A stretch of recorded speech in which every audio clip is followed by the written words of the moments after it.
Instead, I'm going to go and get fucking mad at some other shit. Okay, one, we'll look at the CNN confronting woman behind the bogus Arizona election audit. But I want to talk about the four House Democrats making clear their displeasure with some progressives over Israel rhetoric. Now, in recent days, you saw like with Mark Ruffalo, who is otherwise a very like a very kind, very empathetic, and very good person overall, who talks about like Palestinian liberation on very clear terms, among numerous other causes that he openly advocates for, who's very brave. Mark Ruffalo also came out and said that, you know, what Israel's doing against Hamas is not genocide. And he called it the Israel-Hamas like conflict. Now, that I have seen is the ongoing rhetoric, right? Okay. What happened is we're going back to the old school, like, you know, criticisms of Israel create anti-Semitism, and therefore criticisms of Israel is anti-Semitic. It's like the same, it's like in the same vein, basically. It's the same type of fucking propaganda talking points that people are comfortable throwing out. So now it's like, you know, the PR teams are working and they're fucking and you know, the PR machine is in full speed. Mark Ruffalo's statement was bad. I criticized it. You guys remember I said, you know, you should tell the families of the 200 plus murdered Palestinians. You should tell that to the 200 plus families of the 200 plus murdered Palestinians in Gaza that they were declared enemy combatants, that, you know, Israel wasn't doing ethnic cleansing, right? And what I find to be particularly interesting in the language here is that this is a PR line. This is not a Mark Ruffalo line, because most people that understand and acknowledge the existence and the humanity of Palestinians won't fucking say this is Israel-Hamas fighting, okay? That's a very important distinction. Now, the reason why that's an important distinction, even before, like, he apologized for calling it genocide, that is the key part here that's doing a lot of the work. Motherfuckers love portraying this as conflict between Israel and Hamas. But it's not Hamas that's dying, it's Palestinians that's dying, okay? There's a couple different things that people do in mainstream media without letting you in on or cueing you in on what they're actually saying. Changing this from an apartheid or a colonizing apartheid settler colonial state to, oh, Israel's right to existence. Changing the conversation from like Israel murdering Gaza Palestinians in the world's largest open air prison to, oh, this is conflict between Israel and Hamas, as though they're like equal forces, as though they have like, you know, similar goals or whatever the fuck. These are little ways in which you slowly but surely materialize your perspective and your clearly one-sided point of view. It's a false equivocation. It's a false equivalency.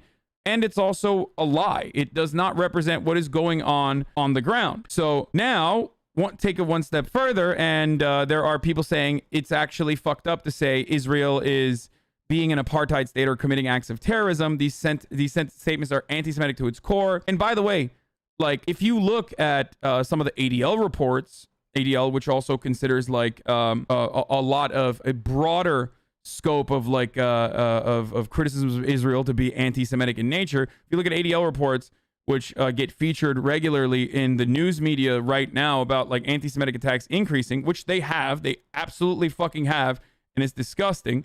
They will feature shit like people got caught saying Israel is behaving like Nazis, like things that I literally say on this broadcast. Like the comparison of Israel, the Israeli government to Nazis is considered anti-Semitic, and they include that in the anti-Semitic hate crimes. Like, that's fucking nuts. Okay, so that shit is it's fucking unacceptable. Okay. ADL reported a Jewish couple trolling a Palestine event as an anti-Semitic attack. Yeah, I know. I'm going to talk about that in a second. The problem is people try to rebut with Hamas Palestine because Palestine voted in Hamas. It's idiotic, but that's their default rebuttal now. Yeah. But that doesn't matter, okay? You can't fucking say that, like, 9/11 was a justifiable attack on U.S. soil because Americans fucking voted for you know, the death and destruction that befall on civilians in that regard were justifiable because Americans fucking voted for more imperialism. Like, my sentiment was not justifying the deaths of civilians with that regard. Don't say all of a sudden, motherfucker, You know what I mean. It is an expected retaliation, is what I meant. An expected retaliation from people that we fucking trained. So, to consider what Israel is doing to not be an apartheid state is to deny reality.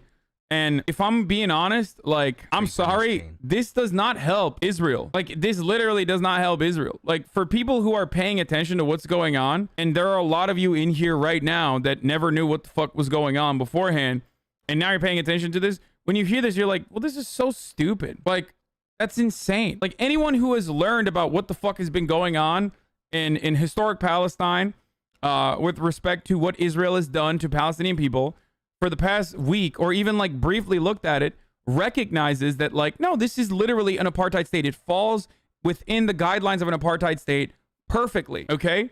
And it is. It straight up is. So considering that to be like anti-Semitic devalues actual anti-Semitism. You are devaluing legitimate instances of anti-Semitism by comparing it to actual reality, okay? Like actually real things, which is the Israeli apartheid state. That is a real thing, okay? God damn, dude. Anyway, in many ways, what Israel has been doing is worse than apartheid South Africa. Oh, I forgot to run a fucking ad at the top of the hour. I'm gonna do it right now. We'll talk about this in a second. Hold on. But here's the 1-minute ad now. Where did you get your... Yeah, it's not a good transition, I know. 444. I know I didn't start right at 2. Okay. We're deeply disturbed by the recent surge of anti-Semitic incidents in the United States. Understandable. Okay. We appreciate your administration's commitment to combat anti-Semitism in all forms by continuing to work with us to address this scourge. We also know that the issue is deeply important for you and your family. We believe that we need a united all-government effort to combat rising anti-Semitism in the country. As you know, over the past few weeks, we witnessed a surge in anti-Semitic incidents, saying who's Jewish before unleashing a violent attack on dinners while yelling anti-Semitic slurs. In Bal Harbor, Jewish family visiting in New Jersey was harassed by 4 men in an SUV. Free Palestine, fuck you. In Tucson, Arizona, individual threw a rock through a glass window, vandalizing congregation Shabbarim. It is undeniable that this increase in anti-Semitic incidents has coincided with the recent conflicts in the Middle East. It must be made clear that there is simply no excuse whatsoever for harassing or targeting people because they're Jewish. Yeah, no shit. That all the way up to this point, yeah, it is true. Let's see where it goes from here. Blaming Jews for conflict in the Middle East or seeking to hold them collectively responsible for Israel's government policies is anti-Semitic, and it is wrong, given that Jews in Europe and all around the world have faced a similar increase in threats in recent weeks coinciding with the conflict. We also urge you to swiftly nominate an experienced and qualified United States ambassador at large to monitor and combat anti-Semitism. Growing anti-Semitic incidents are being fueled from a variety of sources, including a torrent of anti-Semitic posts online. 6-month hassle. Okay. For instance, the Anti-Defamation League found more than 17,000 tweets in 1 week from the phrase Hitler was right.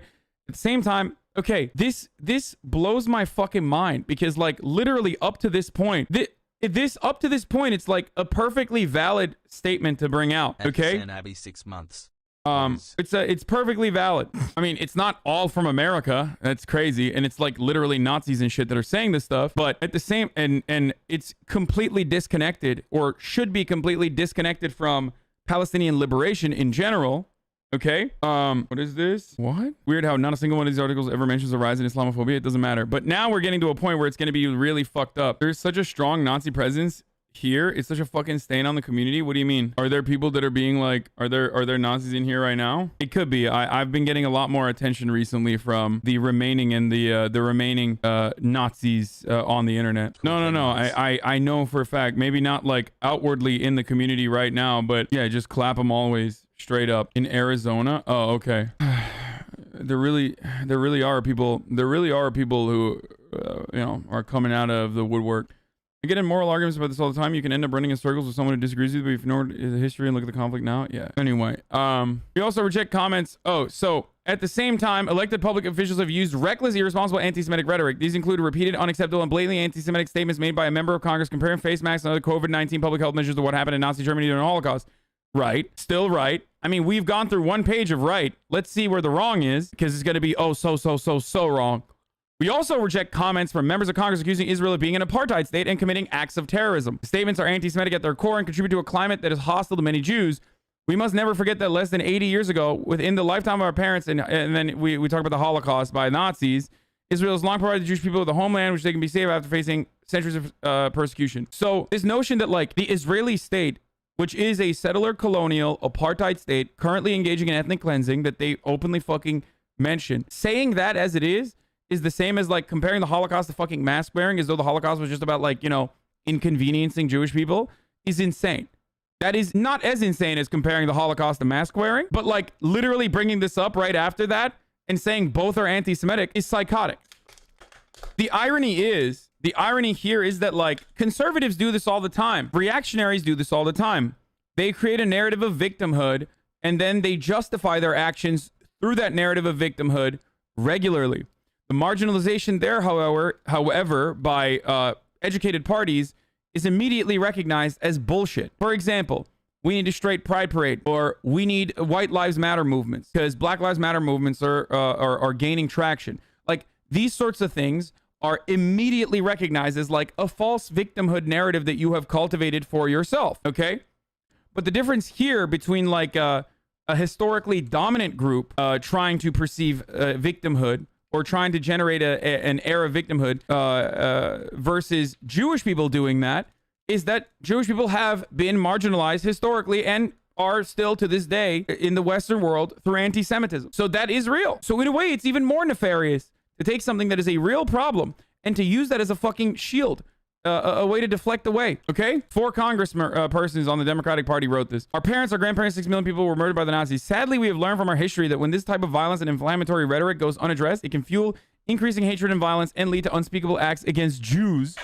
This is why we need a united bipartisan national level of commitment to confront and address the threat of anti-Semitism head on. Anti-Semitism is wrong and it deserves to be unequivocally condemned by all. Yes, but these people also unequivocally condemn anti-Semitism. For example, where the fuck is Ilhan Omar's tweet? Ilhan Omar says, the rise in anti-Semitic attacks at home and abroad is appalling. We must be clear and unequivocal. Anti-Semitism is unacceptable and has no place in any movement.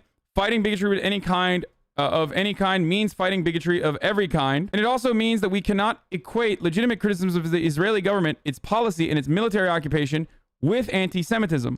Connecting the actions of a foreign country's government with military, foreign government and military with the entire faith does nothing to keep Jewish people safer. Straight up. Great take by Ilhan Omar. Once again. Okay? We'll look at Marco Rubio being a fucking idiot in a second, okay? But I just wanted to say that, like, this shit is really, really frustrating to see. And also counterproductive, ultimately, because it comes across to most normal people that are just, like, not really paying attention to this, but, or at least have seen, like, some coverage of it that is at least a little bit not biased, to be like, well, what the fuck? It seems like you're just bringing this up right now to use it as a deflection. And it kind of is. You are doing that. You're tying the actions of Israel as an apartheid colonial settler state and its unjustifiable and incredibly cruel actions towards Palestinians to the international Jewish community, while in the same sentence, you're literally saying it should not be. But they're not saying that Israel's actions are violent or apartheid, of course. So, I don't know, man. Lie about your religion to be safe? Is that what Biden's America is coming? America's public enemy #1 crime, thanks to Democrats, murder, violence, lawlessness, and anti-Semitism are spreading across the country. What the fuck is this dude saying, bro? Yo, we really do have a bunch of fucking freak hogs in here as of late. I'm gonna keep that one. That's definitely a fucking dumbass boomer. I'm gonna keep that one though. This letter is just straight up calling Ilhan Omar and them. All right, what is this? I want to see this. Let's do some bravophobia, something that everyone can agree on. You know, a little bit of bravophobia, bruv.